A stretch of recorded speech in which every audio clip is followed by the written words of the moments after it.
अच्छा चलता हूँ दुआओं में याद रखना, मेरे जिक्र का जुबा पे स्वाद रखना। अच्छा चलता हूँ दुआओं में याद रखना, मेरे जिक्र का जुबा पे स्वाद रखना।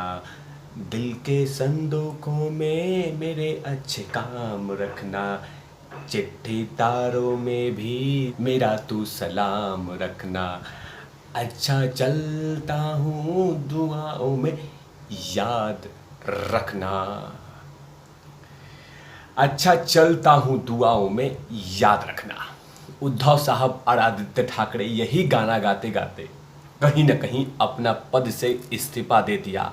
उद्धव साहब ने कल उद्धव साहब ने अपने मुख्यमंत्री पद से बाकायदा गाड़ी चला के खुद अपने बेटे को बैठा के और साथ में राजभवन गए और वहाँ पे भगत सिंह कोश्यारी जी को अपने त्याग पत्र दे दिया। वो जान गए हैं कि आज होने वाला जो फ्लोर टेस्ट है उसमें हम फेल हो चुके हैं, मुझसे हार चुके हैं, तो बेहतर है कि इसमें इस्तीफा दे दे। इसी की चर्चा करूंगा कि आखिरकार उसमें जाते जाते उन्होंने क्या क्या किया है और साथ में कौन कौन से बयान दिए हैं और साथ में देवेंद्र फडणवीस के ऊपर में कुछ ना कुछ बोल दिए हैं और साथ में एक साथ एकनाथ शिंदे को भी करारा जवाब देके गए हैं। इसकी चर्चा पूरे एपिसोड में।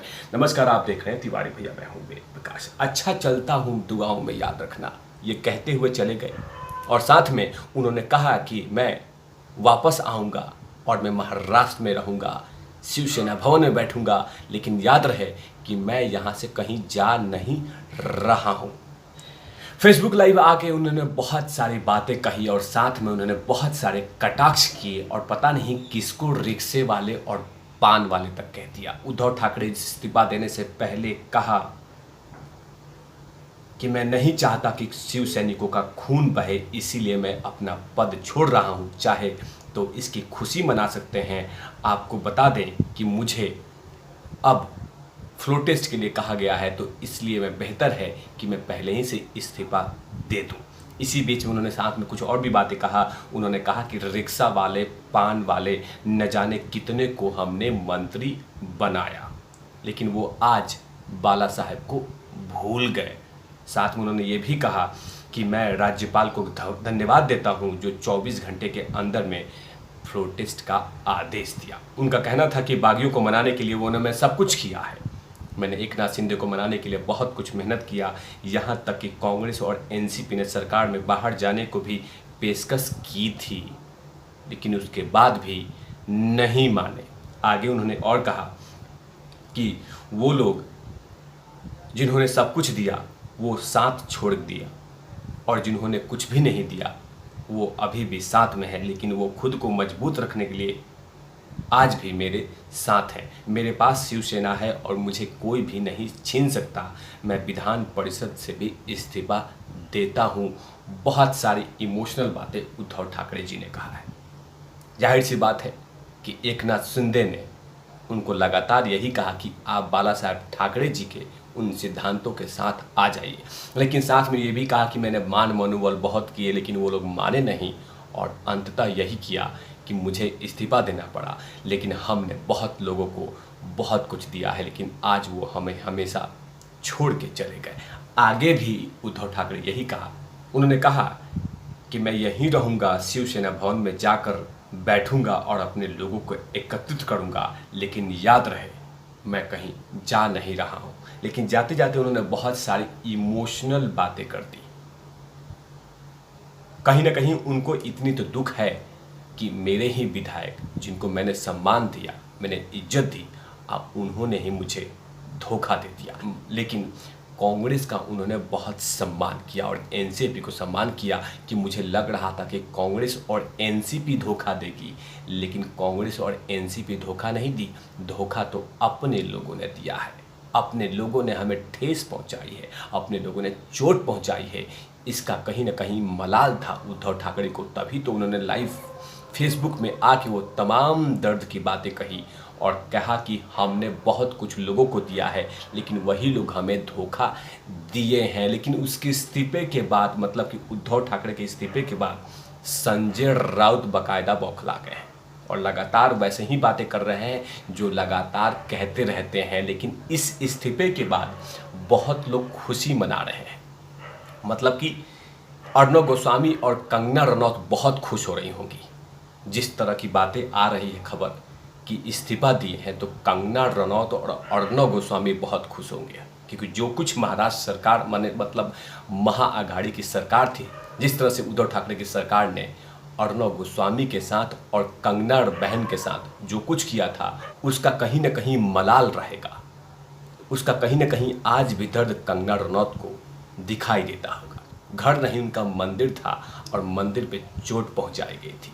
गुस्से में बहुत कुछ बोला भी था कि वक्त का पहिया है और वही पहिया आज घूमा। उद्धव ठाकरे मुख्यमंत्री नहीं रहे। दूसरी तरफ कहीं ना कहीं अर्णव गोस्वामी भी खुशी मना रहे होंगे कि उनको भी बहुत सारी परेशानियां झेलनी पड़ी थी सिर्फ कुछ सवाल को लेकर। लेकिन आज कहीं ना कहीं जैसे ही उनको खबर पता चली होगी, और वैसे भी वो मीडिया में है, जैसे उनको खबर पता चली होगी कि उद्धव ठाकरे अपने पद से इस्तीफा दिए हैं, तो अंदर ही अंदर उनके दिल में लड्डू फूट रहा होगा। क्योंकि जो कुछ व्यवहार उनके साथ मुंबई में हुआ था, खासकर उनके घर से घसीट के जेल में डाला गया था, कितने सारे टॉर्चर किए गए थे, लंबी पूछताछ की गई थी, सुबह सुबह पूरा काफिला गया था उठाने के लिए, ये तमाम चीज़ें अर्णव गोस्वामी ने महाअघाड़ी सरकार के समय झेली थी। लेकिन जैसे ही खबर मिली होगी कि उद्धव ठाकरे अपने पद से इस्तीफा दिए हैं, तो कहीं ना कहीं बहुत ज़्यादा खुशी होंगी उनका परिवार और खासकर रिपब्लिक भारत। क्योंकि जब जिस तरह का व्यवहार हुआ था वो कहीं ना कहीं बेहद निंदनीय था, क्योंकि अर्णव गोस्वामी कोई आतंकवादी नहीं थे। लेकिन इस खबर के बाद अर्णव गोस्वामी और कंगना रनौत पूरी तरह से आज से लेके जब तक देवेंद्र फडणवीस मुख्यमंत्री नहीं बन जाते तब तक वो लगातार दिवाली मनाएंगे और साथ में घी के दिए जलाएंगे, क्योंकि इतनी बड़ी खुशखबरी वो भी 5 साल कंप्लीट नहीं किया। और जैसे ही कंगना रनौत ने श्राप दिया था बकायदा उनको अपने दिल से, वो कहीं ना कहीं दिखता हुआ नजर आया था। और जैसे ही महाअघाड़ी सरकार में फूट डली थी तो कंगना की वो तमाम बातें लगातार कही जा रही थी। अब देखना होगा कि कंगना रनौत ऑफिशियल स्टेटमेंट क्या देती हैं। कहीं ना कहीं कोई ना कोई कटाक्ष तो जरूर करेंगी उद्धव ठाकरे के इस्तीफे के बाद। अर्णव गोस्वामी अंदर ही अंदर ज़्यादा ही खुश हैं, क्योंकि जिस तरह का दुर्व्यवहार किया गया था अर्णव गोस्वामी के साथ, कभी अर्णव गोस्वामी भूल ही नहीं सकते हैं।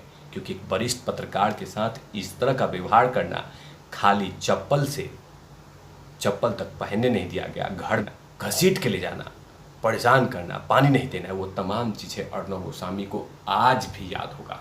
लेकिन उद्धव ठाकरे के इस्तीफा के बाद अंदर ही अंदर खुश हो रहे होंगे और बहुत सारी अभी बातें निकलेगी। अब देखना होगा कि महाराष्ट्र के मुख्यमंत्री कौन चुने जाते हैं।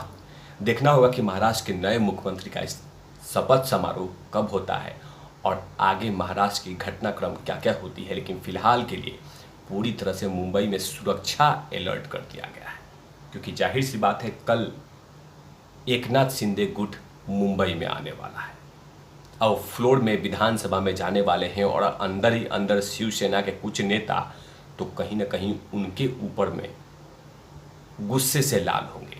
ऐसा कुछ अनहोनी नहीं हो जाए, इसलिए पूरी तरह से मुंबई को नाकेबंदी कर दी गई है। बहुत सारे ऑफिसरों को तैनात किया गया है, बहुत सारे पुलिस ऑफिसरों को लगा दी गई है और इसके बीच में मुंबई के पुलिस कमिश्नर का भी तबादला कर दिया गया है।